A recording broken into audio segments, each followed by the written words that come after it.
समय तीर्थराज प्रयाग में महाकुंभ का समय है।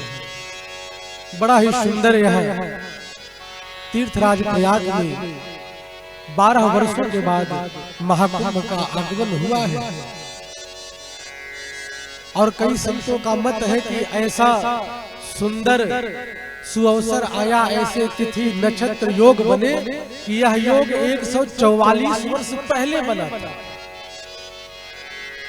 और संगम में जाने का सौभाग्य इस दास को भी मिला। कई रात्रियां निवास किया और मैंने देखा, क्या देखा कि बड़े बड़े महामंडलेश्वर 1008 लिख करके इतना बड़ा पंडाल बनाया है।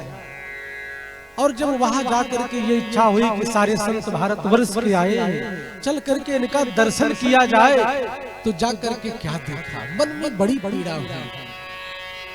1008 इतना बड़ा पंडाल, इतना बड़ा स्थान घेर करके बैठे हुए हैं।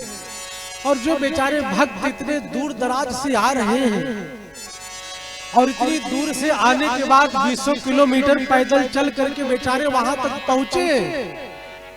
और क्या देखा कि वो अपने आश्रम को बंद कर दिए भैया।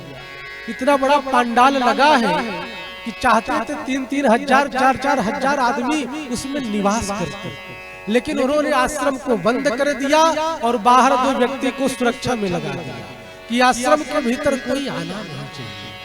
क्या यही संत की परिभाषा है कि हमारे सारे माताएं बहनें भाई, सारे श्रद्धालु भक्तगण बुजुर्ग ये सब इतनी दूर दराज से आए, 200 किलोमीटर पैदल चल करके यात्रा की और संत के प्रति इतना सम्मान। जब आश्रम में गए तो क्या देखा, आश्रम में 2 सुरक्षा प्रहरी खड़े हैं कि आश्रम के भीतर कोई जाए नहीं।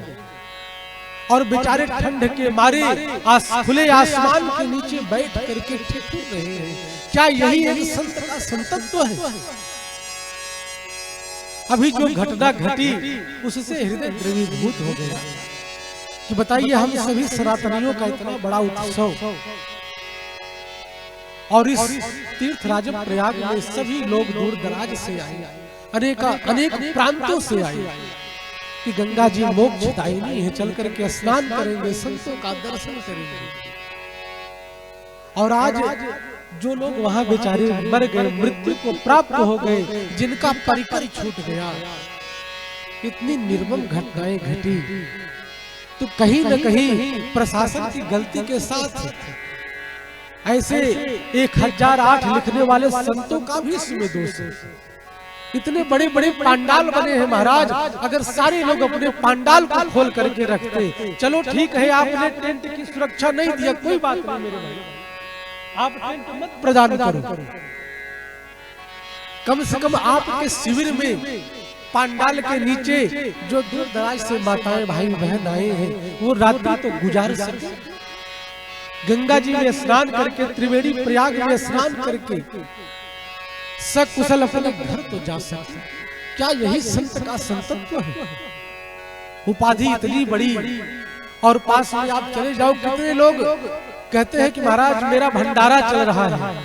तो भंडारा किसे कहते हैं?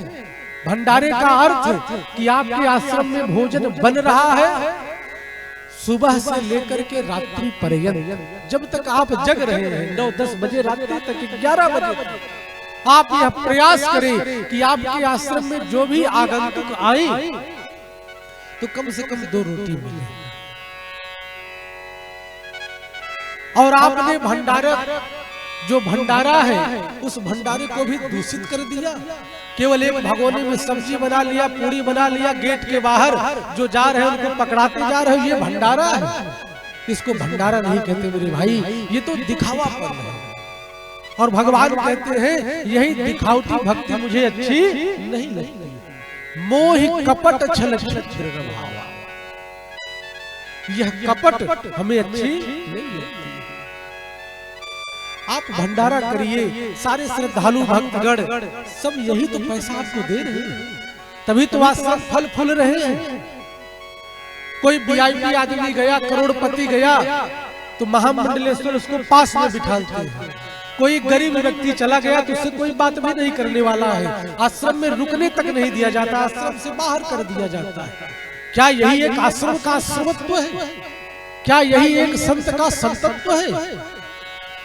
आपके भाव में ये दृष्टि होनी चाहिए जो भागवत में महर्षि समीक अपने पुत्र को समझा रहे हैं कि बेटा संतों का जीवन कैसा हो, करुणया, उनके भीतर करुणा होनी चाहिए। कोई मंत्री गया तो आप उसके साथ फोटो खिंचवाने के लिए उसके पीछे पीछे जा रहे हैं, कोई गरीब व्यक्ति गया तो आप उससे बात भी नहीं कर रहे।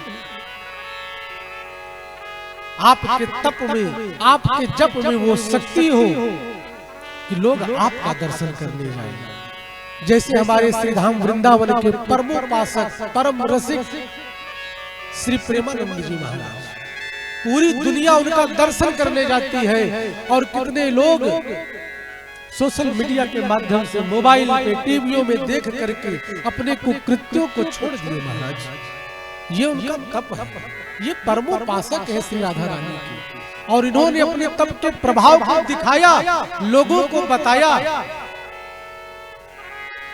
कि अगर आपके भीतर जप है, तप है, तो लोग आपके पास जाएंगे, भटके हुए को, भूले हुए को सन्मार्ग दिखाएंगे। ये नहीं कि वीआईपी जाए तो आश्रम में बढ़िया सेवा, कोई गरीब व्यक्ति चला जाए तो आप उससे बात भी न करें, आश्रम से बाहर कर दे, कोई परिचय नहीं। ये संत का संतत्व नहीं है, ये संत की परिभाषा नहीं है। तो मेरे माई बाप, ये कहना है, बड़ी प्यारी बात महर्षि समीक कहते हैं कि बेटा तितिक्षया करुणया मैत्र्या चाखिल जंतुषु, सभी प्रत्येक जीवात्मा में बेटा मैत्री की भावना हो, सभी में मित्र की भावना हो। वसुधैव कुटुंबकम, यह सारा संसार मेरे प्रभु का है और प्रभु मेरे हैं, इसलिए यह संसार मेरा है, ये भाव होना चाहिए। अखिल जंतुषु, अखिल ब्रह्मांड के जितने भी जीव हैं, सबके प्रति हे बेटा मैत्री का भाव है। और फिर दूसरी बात कहते हैं समत्वेन च सर्वात्मा, संत के दृष्टि में जो एक अमीर का स्वागत वही एक गरीब का स्वागत, जो व्यवस्था एक अमीर की वही व्यवस्था एक गरीब की, बल्कि गरीब का और स्वागत करें। कम से कम वह आपका दर्शन करने कितनी बार जाता है बेचारा, उसके विचार कितने पवित्र हैं, उसकी भावना कितनी पवित्र है, कम से कम उसको समादर मिलना चाहिए। और संतों के जीवन में क्रोध नहीं होना चाहिए। एक संत थे तुकाराम जी, और तुकाराम जी इतने बड़े संत थे महाराज, एक घटना याद आई।